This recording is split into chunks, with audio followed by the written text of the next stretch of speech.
नमस्कार, खिलाड़ी नंबर 1 में आप सभी का स्वागत है। मैं हूं सुमित और वीकली एक्सपायरी का दिन भारतीय बाजारों में शुरुआत कमजोरी के साथ हुई, लेकिन लोअर लेवल से एक बढ़िया रिकवरी इंडेक्स के अंदर आते हुए दिखाई पड़ी और मोर लेस फ्लैट साइड पे निफ्टी भी कामकाज करता हुआ दिखाई पड़ेगा। 21,160 का जोन निफ्टी में देखने को मिल रहा है। सेंसेक्स पे बिल्कुल फ्लैट है, लेकिन बढ़िया अपमूव आया है निचले स्तरों से मिड कैप में, स्मॉल कैप में एक अच्छी अपमूव के साथ वहाँ पर कामकाज होता हुआ दिखाई पड़ रहा है। फर्स्ट हाफ के एडवांस डिक्लाइंस यानी कि जो शुरुआती एडवांस डिक्लाइंस थे और अभी के एडवांस डिक्लाइन पर अगर आप नज़र डालेंगे तो एक बड़ा फेरबदल आपको होता हुआ दिखाई पड़ेगा।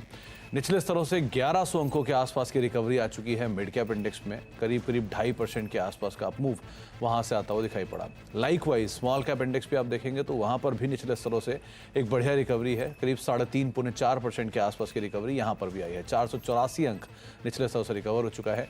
निफ्टी करीब 1% के आसपास रिकवर हुआ। 181-182 अंकों की रिकवरी यहां पर भी है। निफ्टी बैंक और सेंसेक्स दोनों में करीब 1% के आसपास की रिकवरी निफ्टी सेंसेक्स के अंदर है। 600 अंकों के आसपास की रिकवरी आप मान के चल सकते हैं। और निफ्टी बैंक के अंदर भी लोअर लेवल से एक अच्छा अपमूव आया, हालांकि है लाल निशान में, लेकिन फिर भी करीब 1% के आसपास की रिकवरी यहां आ चुकी है।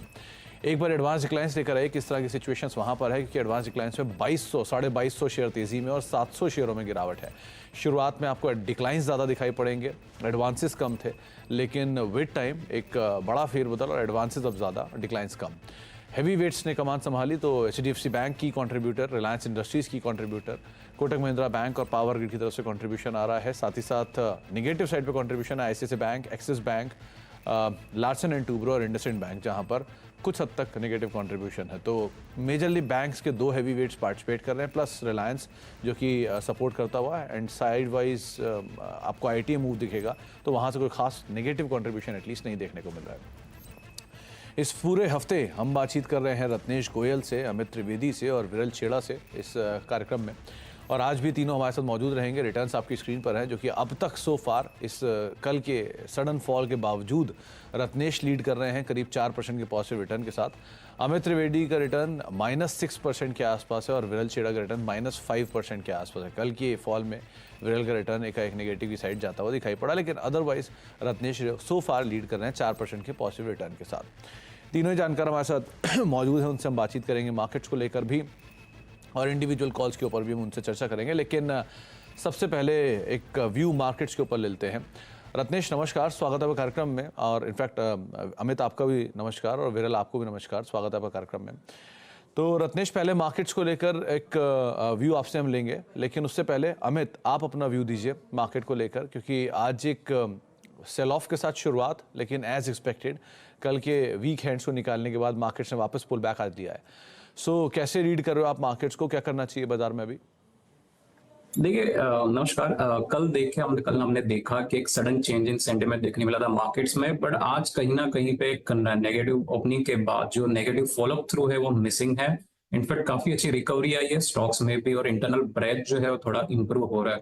तो मुझे लग रहा है इंडेक्स लेवल पे यस नो डाउट थोड़ा अनसर्टेनिटी रहेगा। ऊपर में 21,300 एक इमीडिएट हर्डल के हिसाब से साबित हो सकता है, बट जो हिसाब से स्मॉल कैप मिड कैप्स में थोड़ी स्टेबिलिटी वापस आ रही है, मुझे लग रहा है कि मेरा जो ध्यान जो है मेरा ज्यादा करके स्मॉल कैप और मिड कैप साइज बैंक्स में रहेगा, क्योंकि मुझे लग रहा है कि यहाँ पर एक थोड़ी अभी भी मोमेंटम है अपसाइड में और अच्छी खासी थोड़ी रैली आनी चाहिए।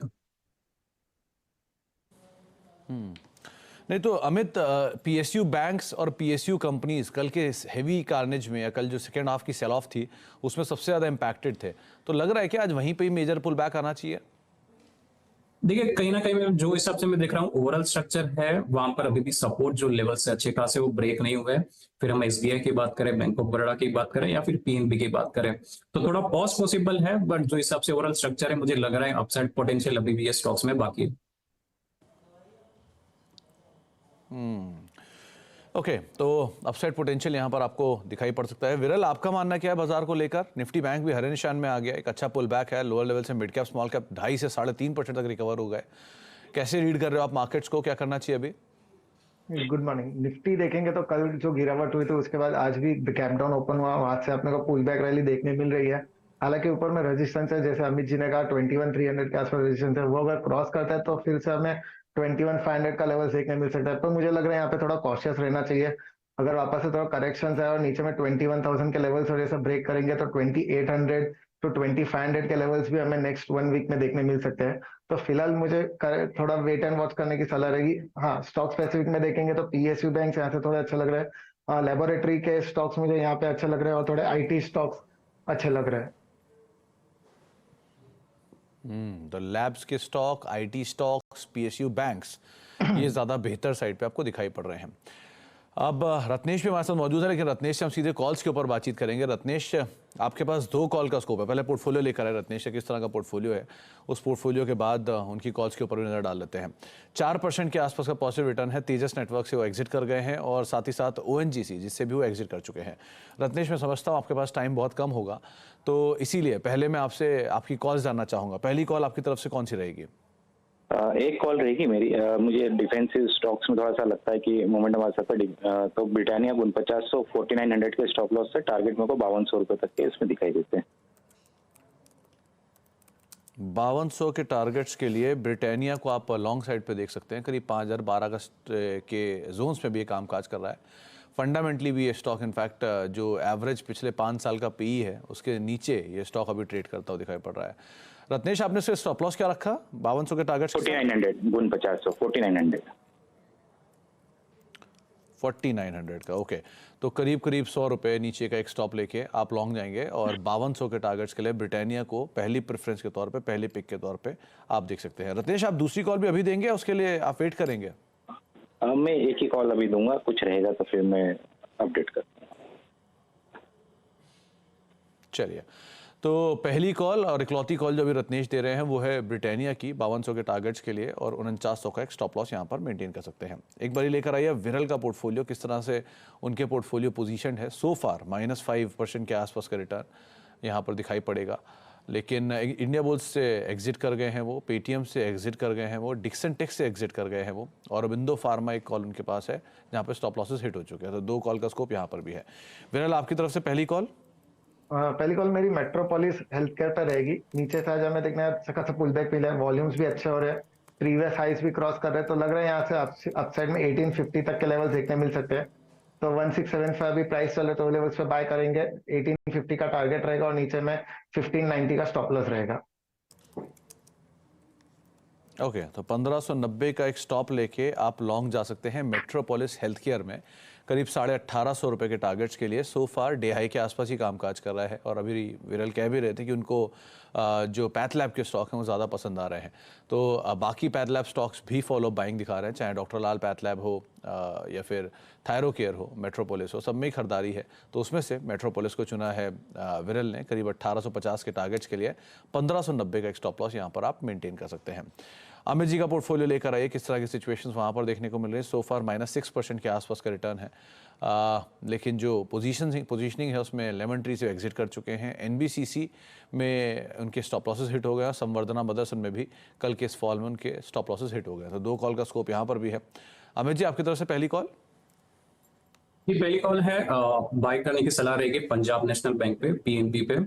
देखिए, कल एक सेल ऑफ देखने मिला था स्टॉक में, लेकिन डाउन साइड में 86 का जो सपोर्ट है उसने कल भी ब्रेक नहीं किया था, और आज भी कहीं ना कहीं भी आप देख रहे हैं कि लोअर लेवल से कच्ची खासी रिकवरी आ गई है स्टॉक पे। So risk to reward current market price पे भी काफी फेवरेबल है। करंट मार्केट प्राइस 88.30 के आसपास है। 86 का इनफैक्ट स्टॉप लॉस रखना चाहिए, और अपसाइड टारगेट जो मैं देख रहा हूँ 98 तक का देख रहा हूँ। ओके, तो 98 के टारगेट्स के लिए आप लॉन्ग जा सकते हैं पंजाब नेशनल बैंक में, और 86 का आपके लिए एक स्टॉप लॉस रख के चलने की राय आपको अमित दे रहे हैं। अमित, दूसरी कोई कॉल आपकी तरफ से आप अभी देना चाहोगे? जी बिल्कुल। देखिए, दूसरी जो स्टॉक है वो यूको बैंक है। यूको बैंक ओवरऑल थोड़ा अंडर परफॉर्मेंस स्टॉक है, बट समवेयर नियर 37-36 के आसपास क्लस्टर ऑफ सपोर्ट है।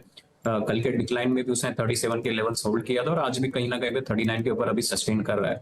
सो करंट मार्केट प्राइस पे 39 पे यूको बैंक बाई कर सकते हैं।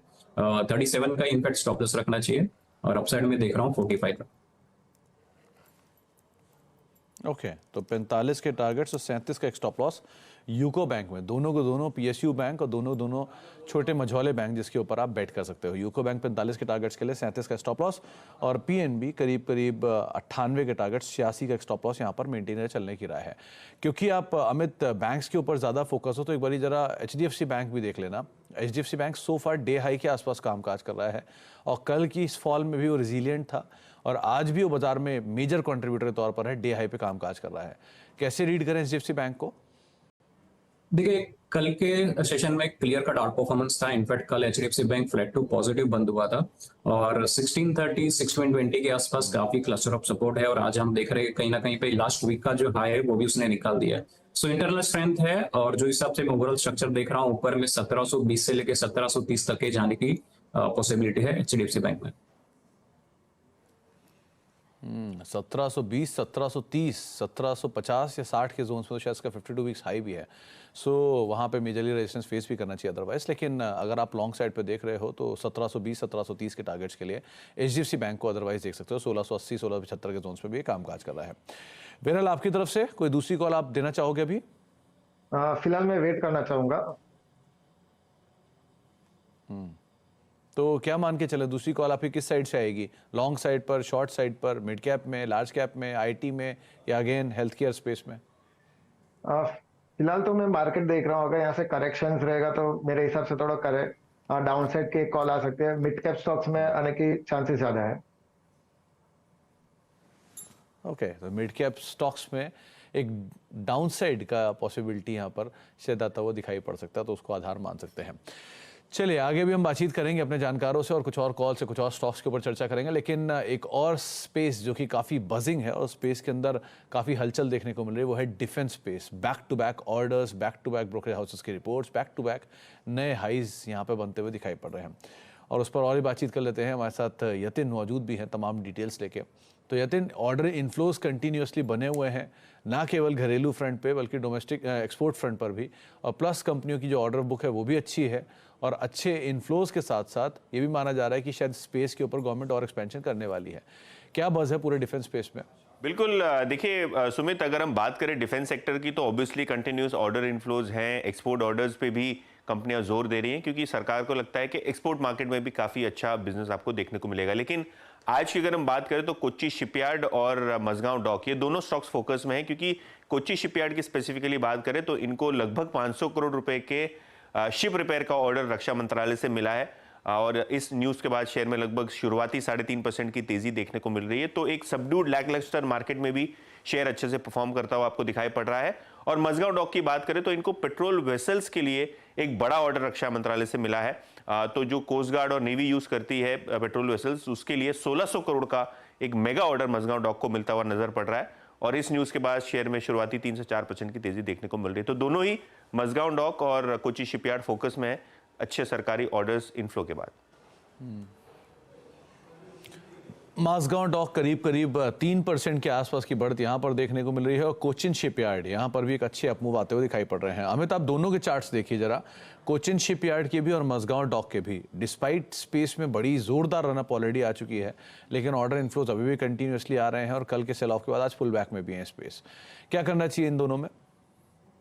देखिए, मैं कंपैरेटिवली देख रहा हूँ तो कंपैरेटिवली कोचिन शिपयार्ड का जो स्ट्रक्चर है काफी बेटर है बिकॉज एक मल्टी मंथ अप ट्रेंड देखने मिला, उसके बाद थोड़ा कंसोलिडेशन देखने मिला और कल के सेशन में भी उसने 1200 के जो लेवल्स है वो ब्रेक नहीं किए तो आज मोरलेस वापस एक स्टेबिलिटी आ रही है, एक रिन्यूड बाइंग इंटरेस्ट आ रहा है। सो कंपैरेटिवली अगर देखना है कोचिन शिपयार्ड और मझगांव डॉक में तो कोचिन शिपयार्ड पे ध्यान रखना चाहिए। एग्जिस्टिंग बाय पोजीशन अगर है तो 1200 के नीचे स्टॉप लॉस रखना चाहिए। ऊपर में मुझे लग रहा है कि 1340 से 1350 के जो लेवल्स है वहां तक ये स्टॉक आ सकता है।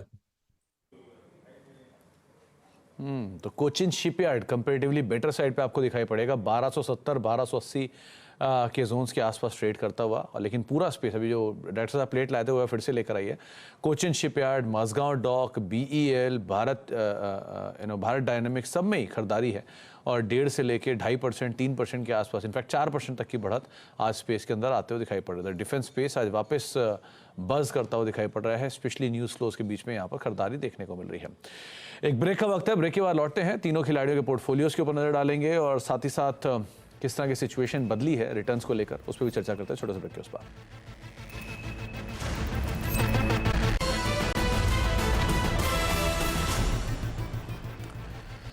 अब देख रहे हैं खिलाड़ी नंबर 1 मार्केट्स में लोअर लेवल से एक अच्छी रिकवरी है, करीब 15 अंकों के आसपास का डिक्लाइन सो फार इंडेक्स में देखने को मिल रहा है। लेकिन मिड कैप स्मॉल कैप 0.5% ऊपर मिड कैप इंडेक्स और करीब 1% ऊपर स्मॉल कैप इंडेक्स कामकाज करते हुए एक अच्छी रिकवरी के साथ सो फार मार्केट्स ट्रेड कर रहे हैं।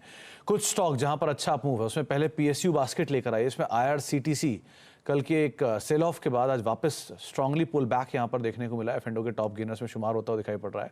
रफली 5.5% के आसपास की तेज़ी यहाँ पर आते हुए दिखाई पड़ रही है। हिंदुस्तान कॉपर 5% की तेज़ी यहाँ पर भी है। एफ&ओ के टॉप गेनर्स में ये भी शुमार होता हुआ दिखाई पड़ रहा है। एक अच्छी तेज़ी यहाँ पर भी देखने को मिल रही है। और साथ ही साथ फर्टिलाइज़र एंड केमिकल स्पेस को भी लेकर आई है, जिसमें आपको अच्छा मूव दिखाई पड़ेगा। चंबल फर्टिलाइज़र में करीब 3% के आसपास तेज़ी यहाँ है। कोरोमंडल में यहाँ पर भी एक अच्छी तेज़ी बनते हुए दिखाई पड़ रही है। तो ये दोनों ऐसे स्टॉक्स हैं फर्टिलाइजर स्पेस के जहाँ पर अच्छी तेज़ी देखने को मिल रही है। विरल सर, कुछ आप रीड कर पा रहे हो क्या कोरोमंडल और चंबल जैसे स्टॉक्स में? यहाँ कुछ करना चाहिए क्या? अगर कोरोमंडल की बात करें तो देखेंगे तो उसमें पुल बैक अच्छा खासा आ रहा है, पर अभी तक ऊपर में जो प्रीवियस हाइस थे 1250 और वो सब क्रॉस होंगे तो मुझे लग रहा है कि अपसाइड मूवमेंट देखने मिल सकती है। फिलहाल मुझे हिसाब से थोड़ा वेट करना चाहिए, प्रीवियस हाइस क्रॉस होने के बाद ही इसमें बाय करना चाहिए। फर्टिलाइजर स्टॉक्स मुझे यहाँ पे थोड़े अच्छे लग रहे हैं। चंबल फर्टिलाइजर भी अभी 3% अपना प्लस में चल रहा है, वॉल्यूम्स भी अच्छे हो रहे हैं। लग रहा है ऊपर में यहाँ से फिर से 360 से 380 के लेवल हमें शॉर्ट टू मीडियम टर्म में देखने मिल सकते हैं। स्टॉप लॉस नीचे में अराउंड 320 का रहेगा। 320 का एक स्टॉप लेके आप चंबल को देख सकते हो। वैसे भी रिहाई के आसपास से कामकाज करता हुआ दिखाई पड़ रहा है। अमित जी, दोनों जरा PSUs देखना, IRCTC और हिंदुस्तान कॉपर, इनमें क्या करना चाहिए? कुछ है क्या नाम? देखिए, हिंदुस्तान कॉपर का स्ट्रक्चर कंपैरेटिवली काफी बेटर है। कल जो हिसाब से सेल ऑफ आया था, लेकिन आज एक वापस एक 5% की रैली के साथ वापस वो 200 के ऊपर सस्टेन कर रहा है। ओवरऑल स्ट्रक्चर में जो देख रहा हूँ तो भी काफी अच्छा सा पॉजिटिव है, क्योंकि उसने जो 2021 के लेवल्स के जो सरपास किए उसके बाद इसमें और थोड़ा मोमेंटम ऊपर में बिल्ड हो रहा है। तो एग्जिस्टिंग बाय पोजीशन के हिसाब से या तो फिर अगर फ्रेश लॉन्ग भी अगर इनिशिएट करना है तो हिंदुस्तान कॉपर के साथ जा सकते हैं। आज के लो का इनफैक्ट समवेयर नियर 195 के आसपास स्टॉप लॉस रखना चाहिए। ऊपर में जो देख रहा हूं मैं 220 के आसपास जो एक टारगेट पोटेंशियल इसका है। 220 के आसपास target potential Hindustan copper comparatively ज़्यादा बेटर दिखाई पड़ रहा है। अच्छा, अब तीनों खिलाड़ियों का जो पोर्टफोलियो है वो आपकी स्क्रीन पर आएगा। किस तरह की सिचुएशंस सो फार देखने को मिल रही हैं। थोड़ा बहुत बदलाव आज रत्नेश ने किया है अपने पोर्टफोलियो में। एक एडिशन उन्होंने किया, एक कॉल का स्कोप उन्होंने छोड़ रखा अपने लिए। ब्रिटानिया एडिशन है खाली। 5200 के टारगेट्स के लिए 4900 का एक स्टॉप लॉस यहाँ पर मेंटेन करके चलने की राय रत्नेश की तरफ से आ रही है। 5000 के आसपास शेयर अभी कामकाज कर रहा है। कॉन्ट्रीब्यूशन वाइज 1/4% के आसपास का पॉजिटिव कॉन्ट्रीब्यूशन रत्नेश के पोर्टफोलियो में देखने को मिल रहा है। इसके अलावा अमित त्रिवेदी ने PNB अपने पोर्टफोलियो में ऐड किया है 98 रुपए के टारगेट्स के लिए। 86 का एक स्टॉप लॉस यहाँ पर उन्होंने मेंटेन किया। और साथ साथ PNB के उन्होंने दूसरा एडिशन किया यूको बैंक का 45 रुपए के टारगेट्स के लिए वो यहाँ पर कंट्रीब्यूशन में ऐड किया है। करीब 17 का एक स्टॉप लॉस मेंटेन करने की राय है। तो PNB and UCO 2 call Amit की तरफ से आते हुए दिखाई पड़ रही हैं। और विरल की तरफ से एक पोर्टफोलियो में बदलाव है, जो कि है मेट्रोपोलिस हेल्थ केयर का। करीब 1850 रुपए के टारगेट्स के लिए खरीदारी कर चलने की राय है। 1590 का एक स्टॉप लॉस यहाँ पर आप मेंटेन कर सकते हैं। कंट्रीब्यूशन वाइज अगर मेट्रोपोलिस को देखेंगे तो वहाँ पर बहुत ज़्यादा कंट्रीब्यूशन नहीं है, करीब 1% के आसपास नेगेटिव रिटर्न है। हालांकि मेट्रोपोलिस एफ&ओ के टॉप गेनर्स में सो फार आपको शुमार होता हुआ दिखाई पड़ेगा। एक एक करके तीनों ही खिलाड़ियों का जो रिटर्न है वो आपकी स्क्रीन पर आता हुआ दिखाई पड़ेगा, किस तरह का सोफा रिटर्न है। रत्नेश अब तक तो लीड कर रहे थे, करीब 4% का पॉजिटिव रिटर्न उनकी तरफ से आ चुका है। अमित का पोर्टफोलियो 6% नेगेटिव में ही मेंटेन है, लेकिन विरल का पोर्टफोलियो और डीप रेड चला गया। करीब 8.5% के आसपास का नेगेटिव रिटर्न यहाँ पर आता हुआ दिखाई पड़ रहा है। 2 कॉल का स्कोप, एक कॉल का स्कोप दोनों में, यानी कि रत्नेश के पास भी है और विरल के पास भी है अपने पोर्टफोलियो में फर्दर ऐड करने को लेकर। इसी के साथ आप दोनों का ही बहुत बहुत शुक्रिया, रत्नेश आपका भी, अमित आपका भी और विरल आपका भी, हमारे साथ मौजूद रहने के लिए और बाजार पर बातचीत करने के लिए, सभी शेयरों पर अपनी राय रणनीति हमसे शेयर करने के लिए। एक ब्रेक का वक्त हो गया, ब्रेक के उस पार कमोडिटीज मार्केट के अपडेट। फिलहाल इस कार्यक्रम में इतना ही। नमस्कार।